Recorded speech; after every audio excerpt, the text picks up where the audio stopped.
everyone, to today's webinar, From Awareness to Advocacy, Crafting Privacy-Centric Patient Journeys in Healthcare, sponsored by FreshPaint and Cardinal Digital Marketing. I'm Mariah Taylor, writer and moderator with Beggars Healthcare, and we're glad to see you today. Before we begin, I'm going to walk you through a few quick housekeeping instructions. First, we'll start today's webinar with a presentation, followed by a question and answer session. You can submit any questions you have throughout the webinar by typing them into the Q&A box you see on your screen. We're looking forward to hearing your questions. Today's session is being recorded and will be available after the event. You can use the same link you used to log into today's webinar to access that recording. And if at any time you don't see the slides moving or you're having trouble with the audio, try refreshing your browser. But if that doesn't work, we are here for all your technical questions. Just type them into the Q&A box. Today, I'm excited to say we are joined by Richard Riddick, Chief Strategy Officer at Cardinal Digital Marketing, and Ray Mina, Head of Marketing at FreshPaint. Thank you both for being here. I'm going to turn it over to Ray to kick off the discussion. Yeah, thanks. Appreciate it. I guess, Rich, you win for fanciest title here today, but I'm Ray. I run marketing at FreshPaint. At FreshPaint, we help healthcare marketers drive high-performance marketing and keeping privacy top of mind. I'm a bit of an imposter. Like, I don't have a background in healthcare marketing. I have a background in B2B SaaS startups, about 7 of them and counting now. But I have used all these tools that we'll talk about today. I've used digital advertising and digital levers as part of growth strategy in almost everyone, and have spent the last 2 years talking to a lot of healthcare companies, probably over 300 now. And a lot of my opinions and points are going to be formed by what they're doing and what they're talking about. Rich, I'll turn it over to you. Sure. My name's Rich. Don't be fooled by the fancy title. I'm just a marketer like everybody else.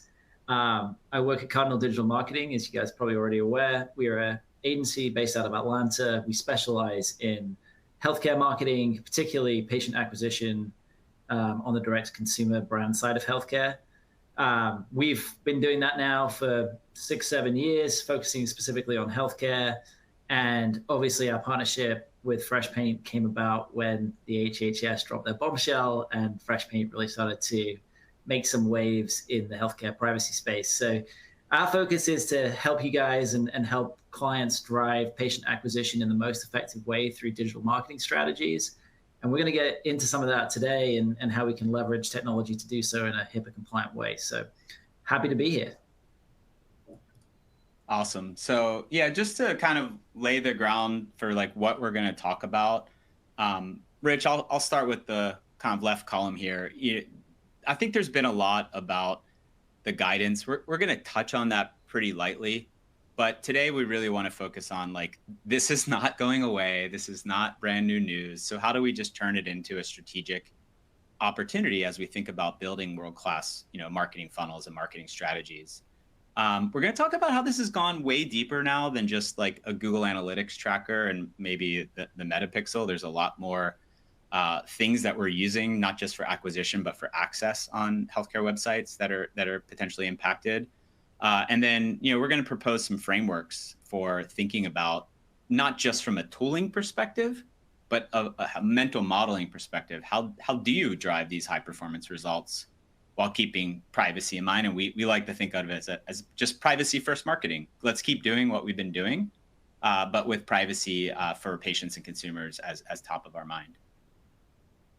Yeah, and then I think beyond that, what we're going to tackle in this webinar is this might be a great reset point for you to think about your marketing strategy. Potentially your world has been upended with the removal of all the things that we came to rely on, especially as digital marketers with pixels and algorithms and everything else.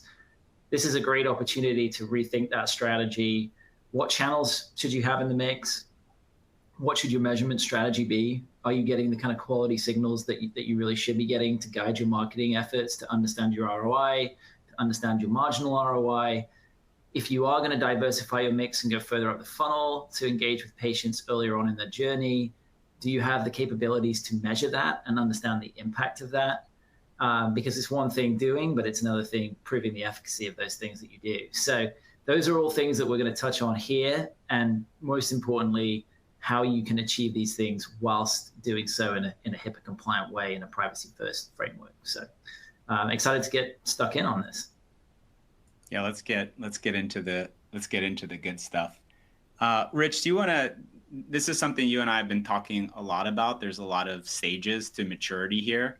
Do you kind of want to touch on this? This is going to be how we're going to frame a lot of the conversation, and we promise to go into each one of these kind of buckets or columns as we go through it, but it might be helpful for you to frame this for the audience. Yeah. So I think what we see on our side, working with a lot of healthcare clients, especially who are in low acuity, especially who are thinking about the lens of their marketing efforts through a blended CAC, is you're typically going to have certain core tactics. And core tactics for most healthcare clients are going to be demand capture tactics. They are going to be search. It's going to be SEO. Maybe there's going to be some high performing email or even direct mail on the more traditional side that kind of sits there. That's highly effective from an ROI point of view. And then we also have clients who are somewhat leveraging paid social from a demand capture point of view, but then very few that are doing more of like that full funnel strategy. And so when you think about your marketing maturity model, it's a case of if you're in a situation where HHS impacted you to the point where you had to turn off your tracking, step one is probably going from being marketing blind right now, which probably feels like an absolute panic, to how do I just get back to seeing what is working and driving what's working on those core channels that I just mentioned in that demand capture realm, which to your point, Ray, earlier is, how do I get my Google Analytics tracking again? How do I get my Google Ads tracking again, right? I think that's the major hole in the hull that you've got to patch first, because probably that is what is driving a whole lot of your business from your digital marketing efforts.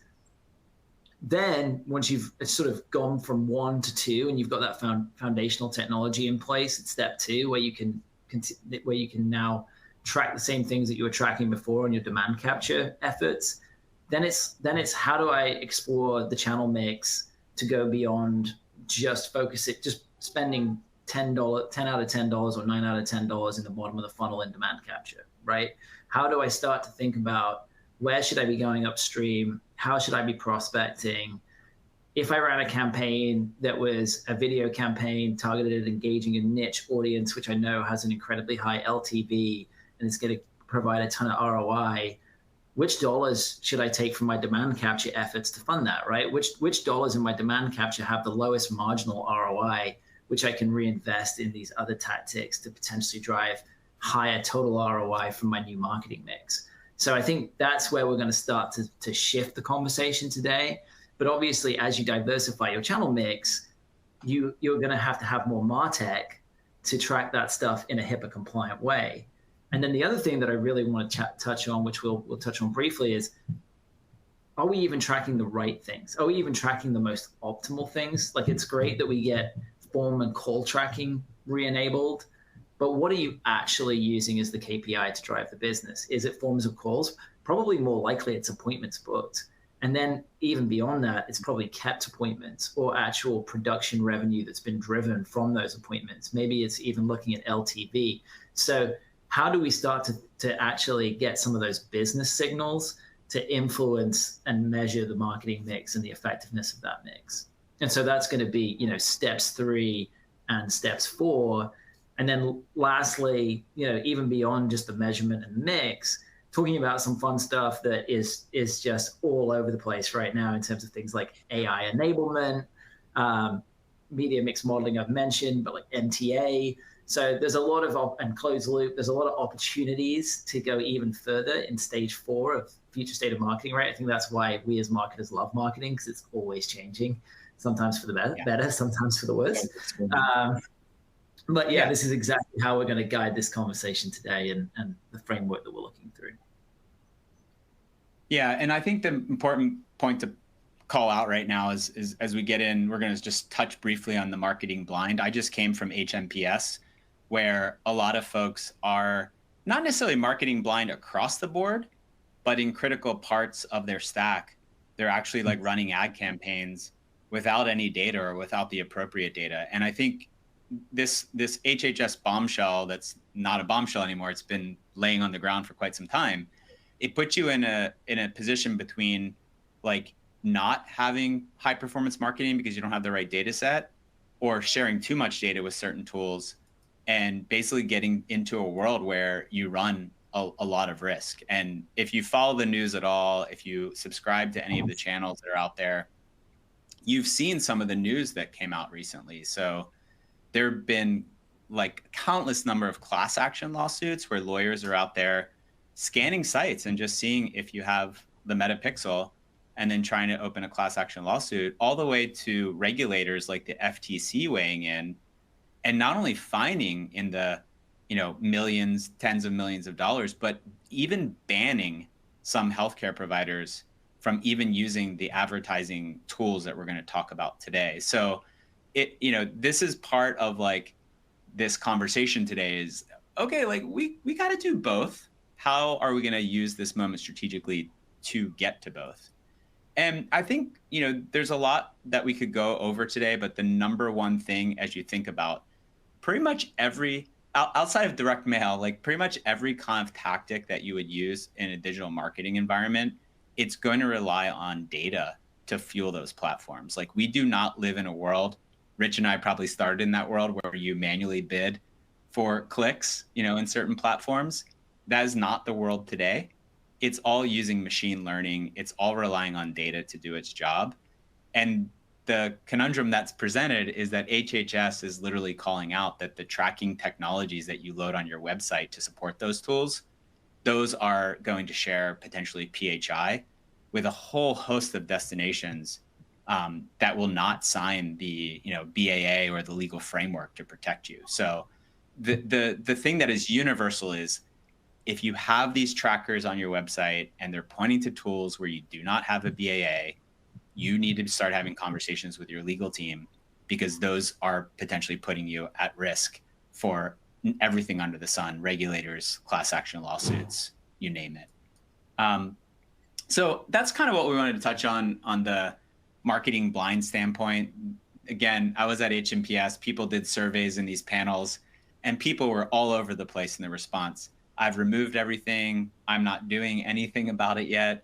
So I know people are actually like still trying to figure it out. Let's move on to the foundational technology, Rich. Like what do we need to do now? Like, okay, we want to do something about it. We want to keep moving forward. What's the first step? What do we think about here?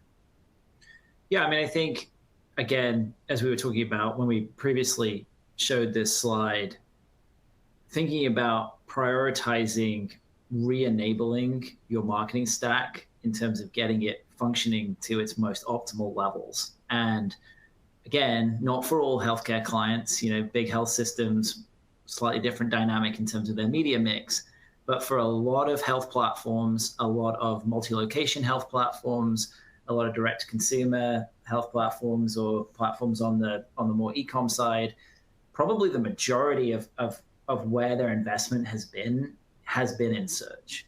And so the good news is getting search back up to a compliant standard is relatively straightforward with the right MarTech. With FreshPaint, you can send in offline conversions essentially, where FreshPaint will capture the activity that happens on a website. So if it's a form submission, potentially if it's an online appointment submission that's getting redirected to a thank you page, you can set up HIPAA compliant event tracking through a solution like FreshPaint, and then you can send that back into Google Ads in a HIPAA compliant way, so the algorithm can feed off those signals that it was getting before when you were utilizing a pixel. That's gonna, as you said, Ray, the algorithm is king. We run so much smart bidding on our side. It's kind of like the holy trinity now with Google Ads, not to get into too much detail, but it's broad match, it's RSAs, and it's smart bidding. And if you can't use those three key pillars in your Google Ads strategy, the chances are you're going to be leaving a ton of performance on the table. So if you are a business that spends heavily in Google Ads, you've really got to get back to the ability to use smart bidding, and that's what you need, the right tracking. I think the other thing too to consider is, because offline conversions are a HIPAA compliant way of getting data back into Google Ads, probably a lot of health platforms are utilizing call tracking, right? And the good news is most call tracking providers are already HIPAA compliant, and call tracking providers are already sending conversions to Google Ads through an offline conversion that doesn't have that health context. So as long as you're working with your call tracking provider to ensure that the conversion actions that they're sending back into Google Ads have mass conversion names, right? You do not want to be sending conversions to Google Ads saying new patient oncology appointment, right? Because then you very much are giving health context. You can that is actually another viable way of getting the right signals in. And we would recommend that at this point, if you're using call tracking solutions, and we work with a lot of clients who are just sending in calls, or they're just sending in first-time calls, or they're just sending in calls over 60 seconds, that you actually start to look at call tracking solutions that can tell you the disposition of the call and only send in calls that actually generate the outcome that you're looking to drive, like a new patient appointment as an example. So again, this is really where you need to be focusing your initial effort, is on what's driving the machine and how do I fix that quickly. And I know we're going to get into a little bit of that now. Yeah, and I think what you've kind of, this is a conversation that, and we talked a little bit about this privacy first framework at the outset, this is a conversation that is not going to be solved by one tool. It's going to be started with a conversation with stakeholders across the organization, because everyone on this call who is a marketer like Rich and me, if we are in agreement that we cannot do our jobs without measuring and without giving the right data set to these advertising tools, they need to anchor on success. If they can't anchor on success, they're not successful, and that requires sharing data. We got to start with this understanding of like, where do we fall on this risk spectrum? Because if the goal for the organization is zero risk, then your answer is clear. We could save you some time today for the rest of the webinar, is just remove yourself from the digital advertising ecosystem and buy some podcasts, buy some like signs at stadiums in your local town, do out of home, go to a different way. There's other advertising solutions, but don't do digital ads because it won't work. If you're at the other end of the spectrum and it's like, hey, full gas ahead, be prepared. Make sure that conversation has been had internally, because we have customers that we've talked to who at any one time were wrapped up in 5+ class action lawsuits at the cost of $3 million apiece. So if please. And sorry, I was just going to add to that, Ray. I was just going to say, we've worked with a number of clients that have been involved in class action suits as well. And just to add to that, size of the organization and the sensitivity of the organization has zero bearing on whether or not you're going to get embroiled in a class action lawsuit. I've seen 10 location chiropractor being involved in a class action lawsuit. I've seen dental practices, which obviously seems not very sensitive at all, being embroiled. I mean, obviously Aspen has just been embroiled in a large suit. So I wouldn't worry about, I wouldn't think that, oh, well, I'm small and I'm not in a particularly sensitive vertical, that is going to shield you or grant some kind of immunity to this issue, because it will not. Yeah. So you have both of those ends of the spectrum. A lot of this conversation today is going to be based on the assumption that you're going to be somewhere in the middle, that you recognize that you probably don't want to spend $15 million a year defending yourself, and you don't want to leave the digital advertising ecosystem. So what does that middle balance look like? How do you do both? We've partnered a lot with Dory Kane, who's the privacy partner over at Feggery Drinker. And this is a lot of her decision-making framework when she works with her healthcare clients, which is you have to have these internal collaboration and discussion to understand, what are your organizational risks and needs from a growth perspective, balance with your legal and compliance needs. So if you don't have lunch set at least once a month with your general counsel or your chief compliance officer, now's probably a good time to start building that relationship, because they're going to become a critical stakeholder, if they aren't already, in your marketing efforts going forward. Every time you want to send data to a tool, you're going to need to get their buy-in and sign off to make sure that everyone is on the same page and has thought through this process. Rich, because we're going to spend a lot of time today talking about advertising, like a lot of these levers that we're going to discuss are advertising levers. I wanted to touch on something you said. I wanted to put it into a little bit of a visual where you were talking about like, well, the current pixels, it's a free-for-all. They're sending everything they can get about your visitors on the website to these ad tools, inevitably causes PHI. But there's a nice little opening for us in the HHS guidance, and they updated it again in March. And in that update, and I'd love for you to chime in because I know you have clients doing this today, is HHS is very clear that PHI is not an identifier by itself. So if you send back an ad click ID or some form of identifier to help the ad platform with anchoring on conversions, that is not considered PHI. Are you finding that that's where your healthcare clients are starting to anchor on so that they can continue to keep the lights on their ad efforts?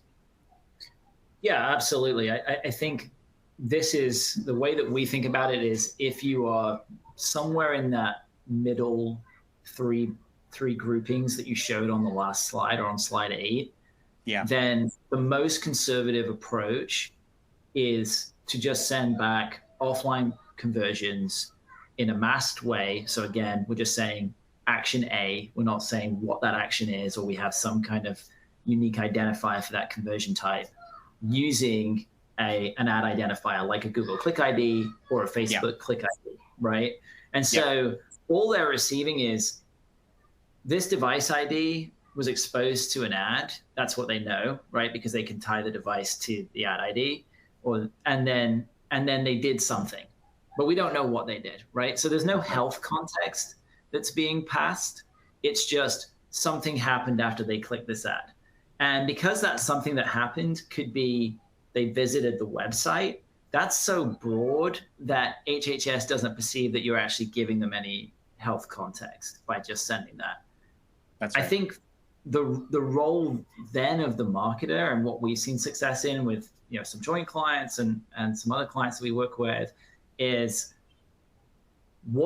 how do you help to find your organization to determine what their risk tolerance is? Because I think a lot of people think compliance is just going to shut down everything, or compliance is going to be most comfortable with just the bare minimum that is allowed for me to perform my function, right? Yep. But there are different levels of performing your function depending on the amount of data that you're able to send back. And I think it's the role of the marketer inside the organization to make that case for performance versus privacy, right? Like obviously you do not want to do anything that is not compliant, but if you can make a case within the interpretation of the guidelines that adding this identifier in so that Meta gets a little bit more information will help to drive performance, but we're still not providing health context, so it's still not PHI. That really is the function of the marketer to make that case, because compliance certainly will not, right? Like they want it to be as tight as possible. It's our prerogative as marketers to help push the envelope a little bit, but be mindful that we have to stay within the guidelines. That's right. The legal answer is just like, again, just remove any data flow to any of these tools and PHI will never be shared. But there's a business case, and that's why we're all here today. Is like we need to look at the business side of things. And to your point, there are ways of making sure we stay within the letter of the guidance and the law and not share PHI, but also continue to send enough data, just enough. This is a very effective way of like cutting off ad platforms from data they don't need, but just give them the minimum data set to do their job. That's not how you've been operating for the last 5+ years using native web trackers. They're going to gobble up everything they can because it helps inform their advertising models for everybody, not just your organization. This is the big change here. So I think it's worth just the last piece before then we get into now what do we do about marketing. Is this the last piece of this privacy foundation? Is how do we build that foundation? I think a big part of building this foundational level is you got to start with just doing a full-on audit of your healthcare websites. Like you can't really be successful here without understanding what web trackers are out there, what tools that you have. There's a resource section. If you're in the audience here, there's a resource section. We have an ebook that we wrote on understanding web trackers and how they put you at risk. And then there's also a free offer to get a site scan. We built a HIPAA compliant web tracker monitoring tool. You can basically sign up, get a free site scan, and we'll give you a full report of everything that we found and give you some context about how it could be problematic with HIPAA. But once you've gone through that audit, the oversimplified view here is you're going to end up with 2 buckets of tools. You're going to end up with a whole ecosystem of tools that are just not going to work unless you share PHI.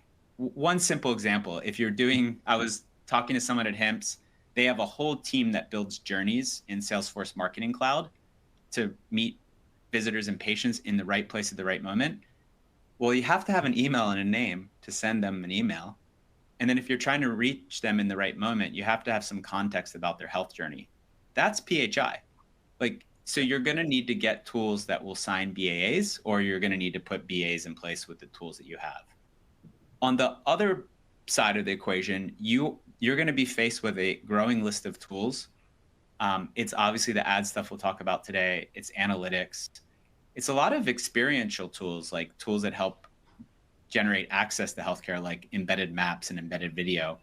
All these tools are sitting on your site. They're not willing to sign a BAA. And in many cases, they are collecting identifiers plus health information. So you got to go through that journey and make sure you have a full understanding of what you're faced with your tooling, and then start to make some internal decisions about what to do. Today, we're going to talk a lot about the advertising tools and probably get into connecting with some of these other tools in that future state discussion. And then you basically start to end up with a universe where before today, all of your website data went directly to these downstream tools, to a future state of you need some way to govern that data, some way to safely collect it under a BAA supported platform, some way to monitor on an ongoing basis to make sure you don't get caught by surprise, and then some way to govern so that PHI doesn't get shared to these downstream destinations. When we think of privacy first, if you build this kind of foundation, you build this kind of process, you make sure you understand what you're faced with, then everything that Rich is ready to talk about how you build that marketing funnel becomes infinitely easier and more doable, because you're not trying to address this point solution by point solution. You have this comprehensive approach to doing it.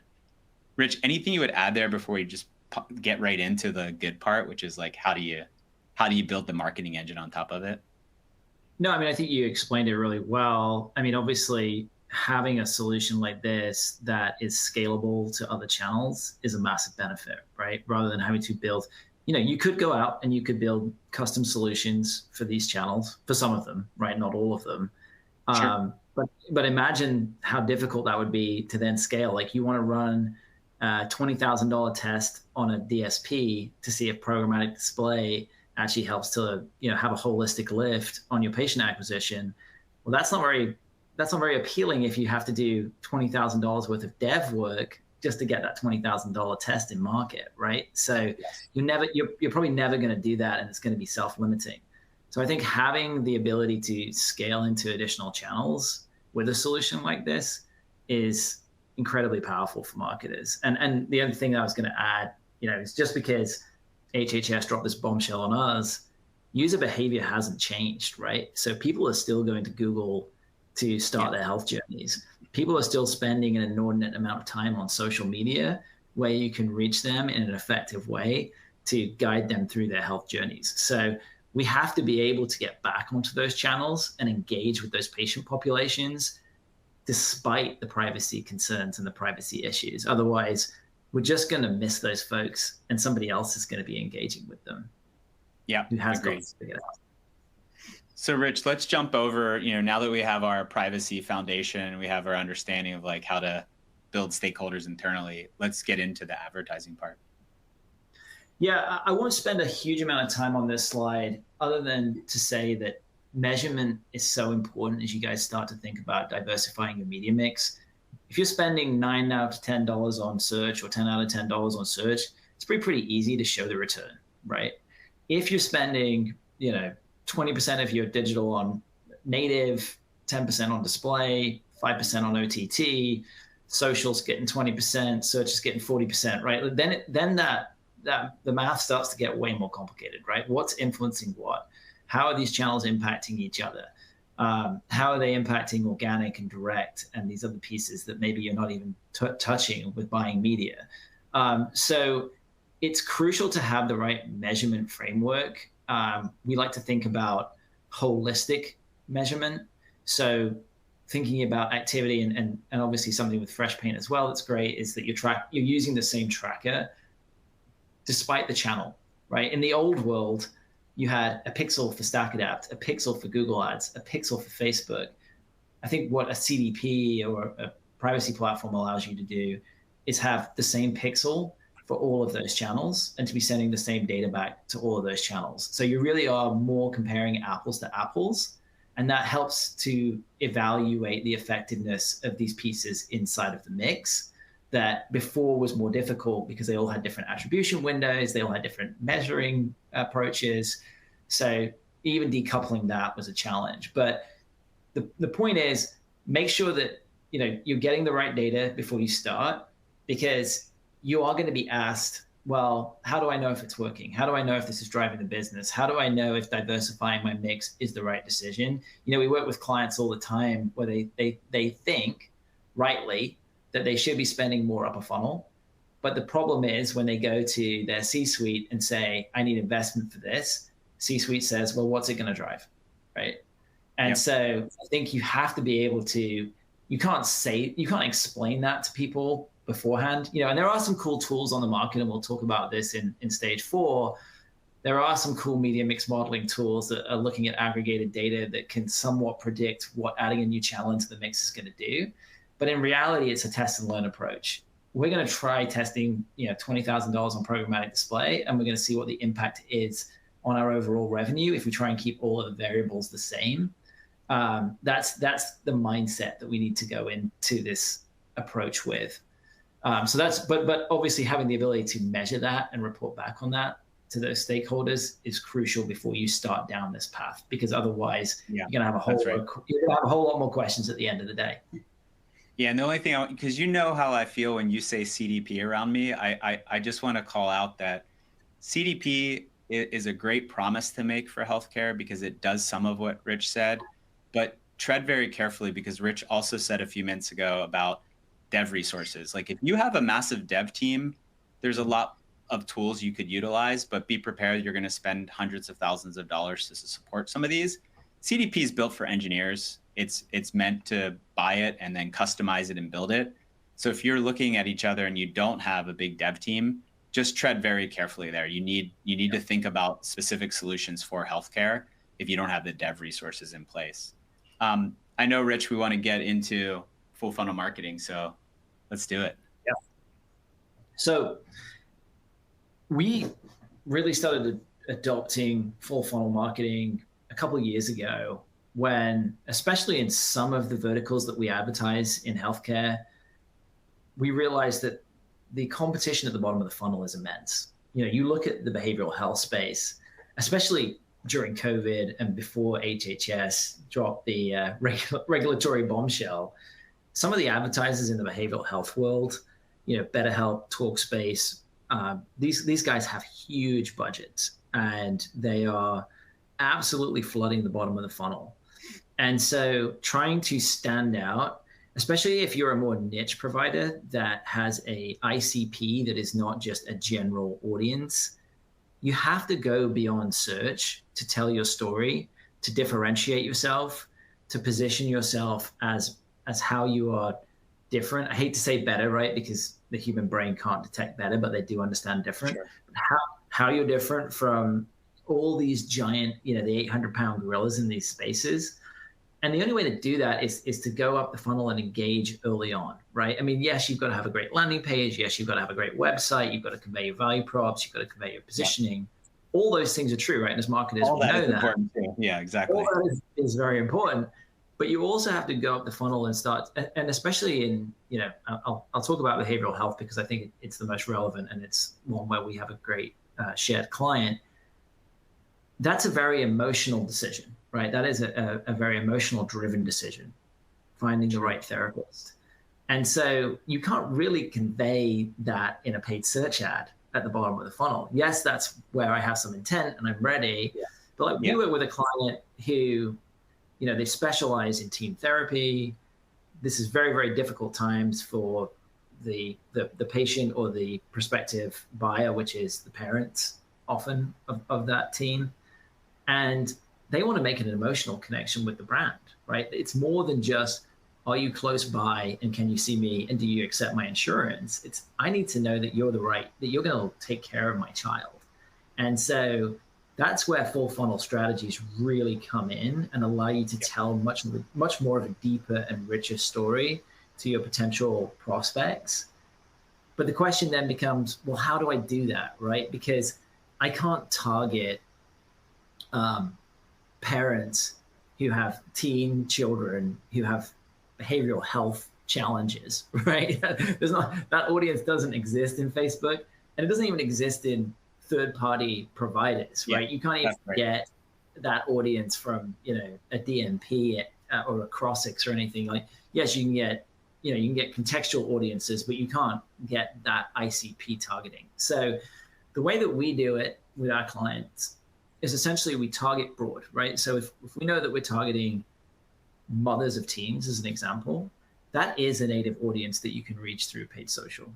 And so then you show them a 30-second story about the brand, about the problem that the brand solves, the solution that they have, why that brand is different from its competitive set, what sets them apart, and what that outcome looks like once you've worked with that brand, right? What is tapping into that motivation. And then once they've consumed that content, if you've consumed 50% or 75% of that video, chances are that's resonating with you, right? Like you wouldn't watch 22 seconds of a video on social about teen cognitive behavioral therapy if you didn't feel like your teen might need some help in that way, right? So from there, and this is all HIPAA compliant, by the way, you can then retarget to people who engage with that video to a certain percentage level. So if someone's watched 15 seconds of a video or 22 seconds of a video, or even 100% of the video, 30 seconds, let's say in this case, you can then retarget to them in the middle of the funnel and try and drive them to your website. I want to call out something, because when you said people's alarm bells went off. What Rich is talking about is you're in the ad platform. You're not on they haven't visited the healthcare website. They're interacting with the video in platform. Correct. And you're saying in platform, anybody who's interacted with X percentage of this video, serve them another ad. There's been no interaction with your healthcare website. So there's no data that you've shared back. And so you've shared no PHI. Yeah, just wanted to call that because I know, wait, I cannot retarget. What do you mean? Yes. Yeah, and I think that's the key piece, right? There is a key differential between on-platform retargeting, where everything is governed by the user agreement between that user and the platform, and website remarketing, where you are potentially sending data back to that platform about that user, which could include health context if you're using a pixel, which is a no-no. So those are two very distinct things. So yeah, thanks for clarifying that. Absolutely. But then in the middle of the funnel, like, so, you've got some initial interest, and in the middle of the funnel, you can focus in on trying to drive them to the site. Maybe you're not trying to get a conversion at this point yet, but you're just trying to get them to the website, spend some time on the site, engage with your content. And through that, you can execute that across paid social. You could execute it on display advertising, native demand generation. And essentially there, you're going from, why do I even need this service, and introducing me to the brand, to, why is this brand different? Why is this the right brand for me? Because now I'm a warm audience that has indicated that I actually do need this solution. And then you're getting them in. Then when you get to the bottom of the funnel, right? So let's say they've been to the website, and then I think now we are going to get into that interesting conversation about retargeting, right? Like true website retargeting. using a solution like FreshPaint, if someone has been to the website, you can send that event back in a HIPAA compliant way, right? Just like sending a conversion event back into the HIPAA compliant way.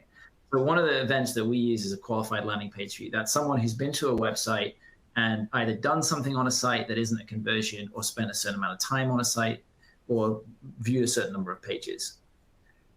You can then determine whether or not you want to remarket to that person. And I think that is more of a brand decision, more so than a legal decision, right?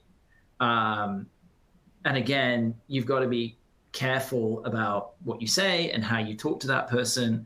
But there are ways in a compliant framework where you can essentially retarget to people who've been to the website and try and re-engage them and bring them back to the site to try and get them to convert. So I do want to make sure that people understand that. I think there is a misconception that there is a hard and fast rule around retargeting that it can never be done again. That is not necessarily the case. I think you have to be very careful about making assumptions around health problems that person might have. You have to be careful about the content that you present to someone. But if there are ways to re-engage in a very, what's the word I'm looking for? Sort of neutral way in your messaging, to just remind them that you're there, that the brand, that there is a brand presence, just advertising a very generic brand message to get them back to the site and to stay top of mind. Yeah, I think my takeaway, Rich, what you're talking about is that there are creative ways to build a full funnel marketing strategy that relies on a bunch of different tactics in a way that doesn't get anyone in trouble. Like right now, it's just like a zero state, like you can't do X. No, not necessarily true. You have to think very creatively about how you can do that. And if you do, you have a way better chance to reach more of your market and better educate them, offer them richer interaction. You know, if you're just restricted to bottom of the funnel demand capture in a Google search ad campaign, you're always going to have a limited capability of reaching your potential and your audience. And Rich had created this funnel, story. This is what he just walked us through. And again, I want to connect us back to, if you cut off the data, if you try to do all this without data, like what's the outcome going to be? Like the ad platform is going to gladly take your money. You give them a budget, they will gladly spend every penny of it. The end result without data is that important KPIs like cost per lead and CAC. We've seen customers, when I was at HMPS, we did a presentation with a customer, and this happened on Facebook. Their cost per lead went up by 8x during this period of losing data flow to Facebook. That's like, Matt, you're done. Like you're not going to continue to be able to operate in these channels. I wanted to make sure, because I want to make sure we have a little bit of time for questions. I do want to make sure we touch on the future state, but I think it is important to touch on an example, because there's a customer that you've worked with. They're a joint customer of ours. And maybe very quickly we can just outline, because I think this visual that you created from their data was like a shot in my heart. Like, how are they going to survive? How are they going to continue to do this work? Yeah, I think, the last thing I'll just say on full funnel before we talk about the case study is the other thing you've got to think about too, especially for those of you who are in more competitive bottom of the funnel environments, is you may be paying $12, $15, $20 to get someone, a completely cold prospect to your site. In a full funnel strategy with multiple videos at different stages of the funnel, you could be paying 5 cents to build a brand rapport with that user for minutes and minutes of content engagement, right? So if you think about the value statement there of getting people to really familiarize with your brand, to know, like, and trust the brand, it's a much more cost-effective way to do it. And so it creates that longevity and that scalability in the long term, rather than just fighting for marginal ROI at the bottom of the funnel. And so just something to think about when you're thinking about diversifying your media mix. But in terms of, the shared client, right? So we have a client that is leveraging paid social, and they were trying to, paid social had worked very well for them in the behavioral health space. And obviously, in 2022, they had to get rid of the pixel. And their goal was to get back to, and they were dark for a number of months without anything. And then their goal was to get back to, they brought Fresh Paint on, they set up Fresh Paint offline conversion passbacks that we've mentioned already. And the goal was to get back to the same level of efficiency that they had when they had the pixel, which is very difficult to do, right? Because the pixel, again, is just kind of scooping up everything. And a lot of Facebook attribution is view through attribution. It's, they've seen an impression, and then within 24 hours, they take action. So again, it's that nod. So how do you get back to that level of efficiency? And initially, we were just sending the Facebook Click ID, which is that bare minimum piece that we were talking about earlier on in this presentation. Mm-hmm. And then we said, well, let's just get all the stakeholders around the table to talk about that risk spectrum that Ray, you were talking about. And let's just say, like, where do we sit in terms of risk and performance? And I will say, these guys are very buttoned up on the compliance. They are conservative. They would never consider doing anything that would be considered coloring outside the lines. But we started to make a business case for, as long as we're not passing back health context, maybe we can start to send some of these additional signals to Meta that will help to improve performance so that you can scale, because that was the goal, right? We need to get more out of Meta. We need to scale up spend. We need to drive a higher patient volume. And so if you skip to the next slide, you'll see this part of the graph is where we started to work with Fresh Paint and the client to optimize that passback. And the other key piece too, by the way, is they were looking specifically for in-network leads, because in-network leads, I think, had a 500% higher likelihood of converting into a patient than out-of-network leads. So we had a very specific target that we were chasing. CPAs were incredibly high. And then once we started optimizing the passback, sending some of those additional identifiers back to Meta, you can see the impact in this blue line that it had on that cost per in-network lead. It just dropped by 70%. And so again, and by the way, this is at a time when they also more than doubled their budget. So if you guys think about typical diminishing return curves that we see as marketers, typically when we're doubling our budget, our CPA goes through the roof. These guys doubled their budget, but because we were optimizing the passback, it went through the floor. So it really allowed them to scale up and get the results that they were looking for and help to drive the patient acquisition through Meta in a way that they were doing so when they had the pixel enabled. And I think that's the key piece, right? This whole journey is about getting back to what you were enjoying before as marketers in the good old days before these things.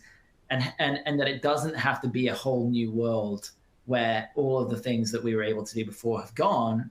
It's just a different way of getting there, right? You just need a different MarTech ecosystem to get you there. That's right. You need a way to limit the data set. That it can't be a free for all. It can't be third-party data that you just ship away. You have to harness that first-party data yourself.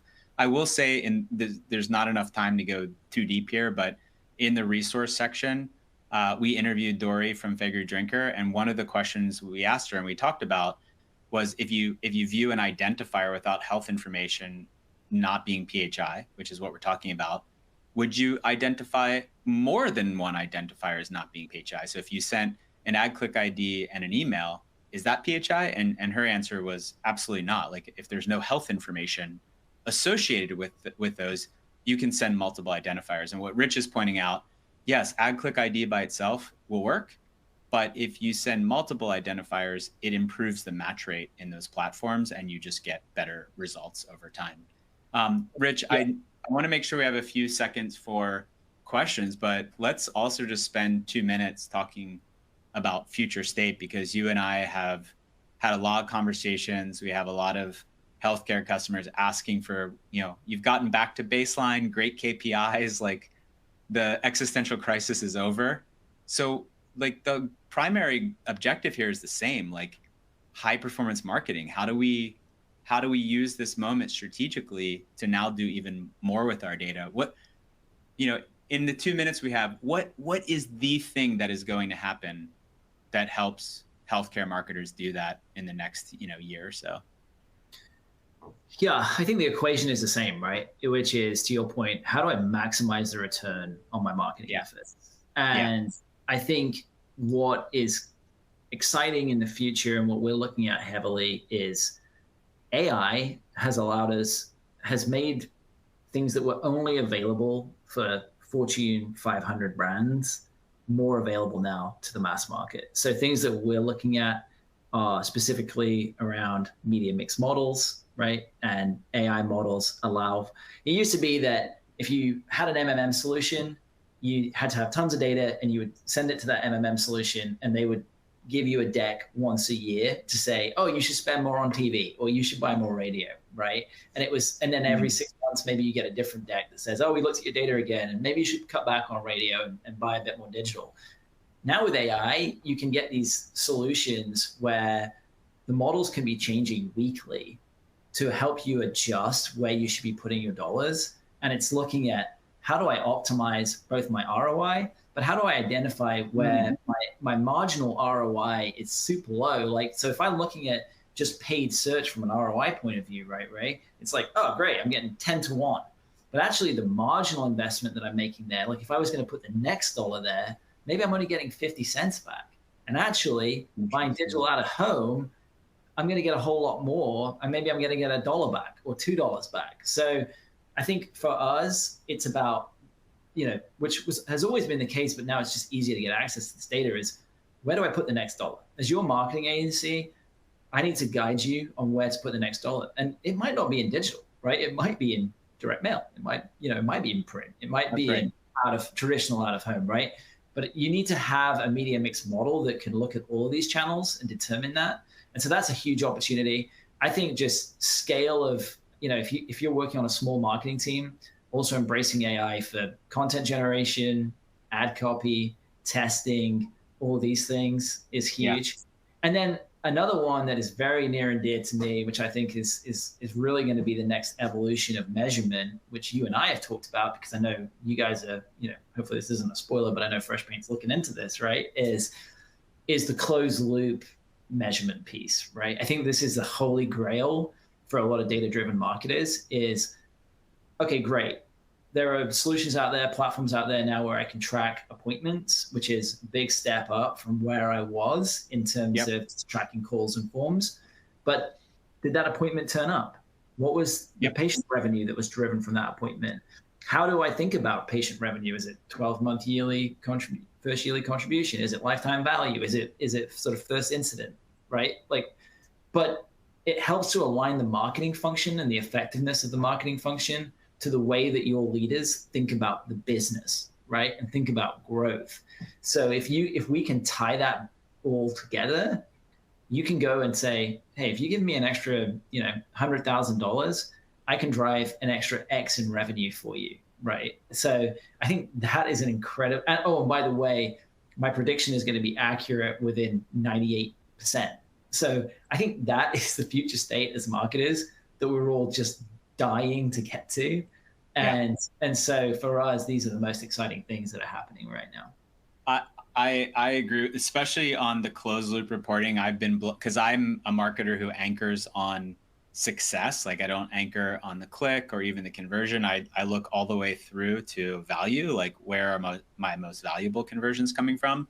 And I've been blown away how difficult it is for marketers in healthcare to be able to connect all these dots because they live in different systems that you might not have access to. So we've already actually helped some healthcare organizations connect deeply into the patient journey and get a better sense of success. But I do think this would be not only an unlock in measurement, but an unlock in performance. Like the closer you can get to the success, the true success, the better ad platforms will be at creating, future, conversions like that. So I know we have a few minutes for Q&A. Before we jump into Q&A, if you want to connect with Rich and the Cardinal team, it's worth it. They like I've learned so much from my conversations with their team. There's a QR code here. You can, scan that and set up time with them. And then I mentioned earlier, if you haven't gone through an audit process or you don't think you've done a complete one, we have a free website tracker that will basically do a site scan for you, send you a complete report, so that you can understand like where you're at and like, where should be your area of focus. So Summer, I think we've got a few minutes left and we've had a few questions come in. So I'll turn it over to you and maybe tell us what questions we should definitely cover. Thanks, Rich and Ray. That was a really informative presentation. And before we jump to any of the questions, I just have to read out this shout out you got in the comments. It comes from EJ Ricky, who's a VP of Marketing at Flagship Health, who said, the retargeting ability has already had a positive impact on our lead-to-patient conversion ratio once we onboarded with the FreshPaint platform. That's awesome. Yeah, we've seen that a lot, especially if, like Rich said, if you were ever at a place where you're operating in the dark or you're limited in what data you can feed back, I guarantee you, as soon as you start feeding data that's not PHI, but data set to these ad platforms, like I've actually done this accidentally where I've screwed up tracking, I've screwed up this stuff. I probably did it more than once. And, I get a call from the CFO or the CEO, like, oh my God, what's happening to our cost per lead? What's happening to our costs? And you're like, whoops, thank goodness it's a quick fix.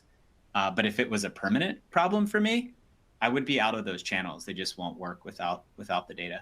Mm-hmm. I love that. Well, looks like we have time for about 1 or 2 questions. So the first one we have here is, my legal team is hesitant to approve sharing of any data back to an ad platform, even a conversion action without health context. Do you have any advice for how I can get them to buy in? I think it's first starting with understanding where they're coming from. Like, the job of the legal and compliance team is to keep your organization safe from regulatory fines and lawsuits. So they're just doing their job and they're actually doing the right thing. Like, let's be cautious here. I don't want to get fired by making the wrong call. So I think it just needs a time investment to educate them on, because they probably have never worked with ad tech before. You may have not ever interacted together about marketing needs. So I would spend some time, educate them on how these advertising platforms work, what they do. If you have any kind of performance metrics to show them how they contribute to the growth of the organization, start there. Like, get with the why of why this matters. And then from there, in a friendly way, hey, here's some other ways people have interpreted this stuff. So like the HHS guidance, we wrote a blog post about it on the FreshPaint blog. There was some clarification around how an identifier or a conversion without health context is not PHI. I think you got to look for friendly ways to just open their mind up to understanding what we're talking about specifically, and then how could they possibly interpret it in a way that solves compliance and business needs. What do you think, Rich? Yeah, I think that's the right approach. I think as you see more like businesses publishing their opinion and their POV on the use of MarTech in a HIPAA compliant way, obviously we're evangelizing it, but there are going to be others out there who are obviously leveraging, FreshPaint or other HIPAA compliant solutions. Then use those as examples to, help to educate, as you said, the compliance folks inside your organization. I think also, generally when I'm talking to my counsel, I kind of phrase the question of, is this possible? Not, should we do this, right? And that phrasing, generally, I think when you ask legal people, like, is it within the letter of the law? You get a different answer than, should we do this? Because I think if you ask the question of like, should we do this? They'll probably say, no, we shouldn't. Because again, to your point, they want it to be, not, draconian is the wrong word, but they want it to be as tight as possible. But if you ask them if it's possible, right, then they have to really look at it and say, well, yeah, technically it's possible. And then when they say, well, yeah, technically it's possible, that's the wedge, right? Then the door is open just a little bit, and then you're like, well, let's explore this. But I do think it's our prerogative as marketers to try and see what is possible and to explore what is possible and to help educate. These guys are not marketing experts. The easiest path for them is to just say, turn it off, right? So it's our burden to help them find the right solution. Yeah, you nailed it. It ain't easy, folks. Like, it's going to take a lot of patience on our part, and it's really up to us to make the business case. So. Excellent. Thank you both for that. Unfortunately, it looks like that's all the time we have for today. But if you want to continue the conversation, you can get in touch with FreshPaint or Cardinal by scanning those QR codes. Thanks again, Rich and Ray, for your insights, and to FreshPaint and Cardinal Digital Marketing for sponsoring today's webinar. And thank you to everyone who attended today. We hope you have a great rest of your day and that we'll see you at a future webinar. Have a good one. Thanks, y'all. Thank you.